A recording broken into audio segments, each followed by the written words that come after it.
మీ party అధికారంలోకి వచ్చి, అంతవరకు బాగుంది.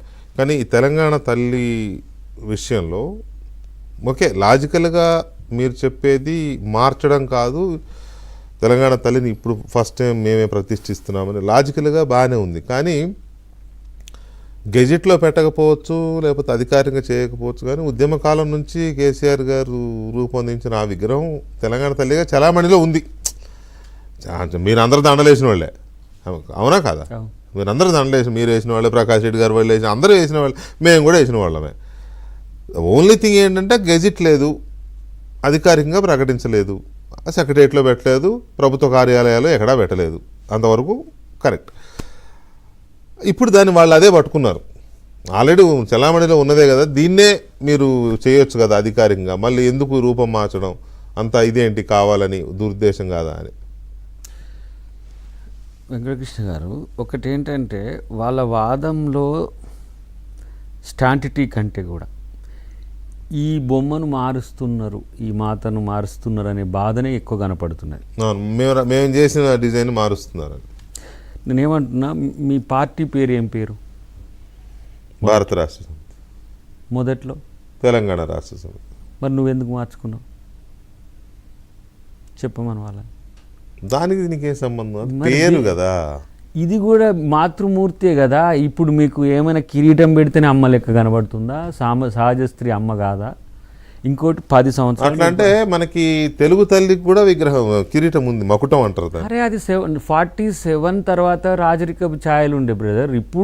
ఇప్పుడు జనరలైజ్ అయిపోతారు, మట్టి అనేదే సహజత్వం అయిపోతున్నది. ఇలా ఎవరు ఎంత పెద్ద 1000 కోట్లు సంపాదించిన వాళ్ళు కూడా సహజంగా జీవించడానికి పొద్దుగాలు లేచి కేబీఆర్ పార్కులో తిరుగుతూ ఉన్నారు, స్వచ్ఛమైన గాలి, ఊర్లలోకి పోయి విల్లాస్ ఎక్కడ కట్టుకుంటున్నారు. సహజత్వం ఉట్టిపడేలా ఉండేది. బేసికల్గా రేవంత్ రెడ్డి గారు కూడా ఆర్టిస్టు, తను ఎలాంటి నేపథ్యం ఉన్నదైతే ప్రజలకు కనెక్ట్ అవుతుంది. గాడ్డెస్ కాదు కదా తెలంగాణ తల్లి, మన తల్లే కదా, మన అమ్మలాగా ఉండేది కదా. ఒకటి. రెండోది, అసలు టెక్నికల్కి వద్దాం. 9 ఇయర్స్ అఫీషియల్గా మీరు అధికారంలో ఉన్నారు. దాదాపు 13 ఇయర్స్ ముందు నుంచి ఈ తెలంగాణ తల్లి విగ్రహంకి సంబంధించిన చర్చ వస్తున్నది. అప్పుడు జయశంకర్ గారు మేము ఇంకా అప్పుడు 2009 తర్వాత నుంచి నేను వారితో యాడ్ అయినాం. మేము అంతకంటే ముందు కొండ లక్ష్మణ్ బాపూజీ గారితో ఇట్లా ఉంటుంటుంది. వీళ్ళు ఒక డిజైన్ చేసినప్పుడు కూడా పచ్చ చీర ఉన్నది, అన్నీ కూడా పెట్టిన విగ్రహాల్లో చాలా ఉన్నాయి. నేనేమంటున్నంటే, మీరు ఎందుకు అఫీషియల్ గెజిట్ చేయలేదనే దాని దగ్గర చర్చ వస్తున్నది. అఫీషియల్ కానప్పుడు ఏదైనా, ఇప్పుడు నువ్వు ఎమ్మెల్యేగా పోటీ చేసినావు, గెలిచినావు, నీకు సర్టిఫికెట్ ఇవ్వలే, నువ్వు కావు. నిజమే, అది నేను టెక్నికల్గా ఒప్పుకుంటా. రెండవది, టెక్నికల్గా నేనేమంటున్నా, మీరు తయారు చేసుకున్న మీ ఊహల నుంచి వచ్చిన విగ్రహం అది. మీరు చేసి ఉంటే తీస్తే కాంగ్రెస్ పార్టీ తప్పు, దాన్ని చేంజ్ చేస్తే. ఇప్పుడు ఫర్ ఎగ్జాంపుల్ టీఎస్ ఉంది, టీజీ ఉంది. టీఎస్ అని మార్చింది ఎవరు? మీరు ఎట్లా మారుస్తారు? టీజీ కదా, పొరగాళ్ళంతా ఇక్కడ మన పిల్లలంతా వేసుకున్నది. మరి టీఎస్ అని ఎందుకు వేసిందంటే చేసిండ్రు. పోనీ ఇంకా మాట, మాకు చెప్పి చేసిండ్రా అంటారు.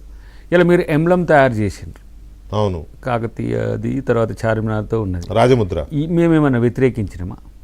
ప్రభుత్వం వచ్చిన తర్వాత మీకు రాటిఫికేషన్ అఫీషియల్గా ఫస్ట్ టైం దాన్ని సంప్రదించలేదు కదా, సంప్రదించలే, చేసి వ్యతిరేకించినామా?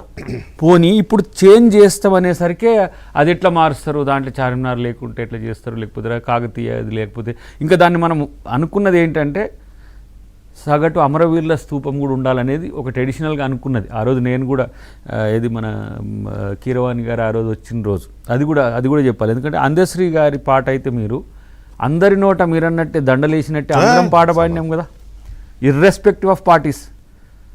అందశ్రీ గారి పాటను జాతికి అంకితం చేయడానికి ఏం సమస్య వచ్చింది మీకు?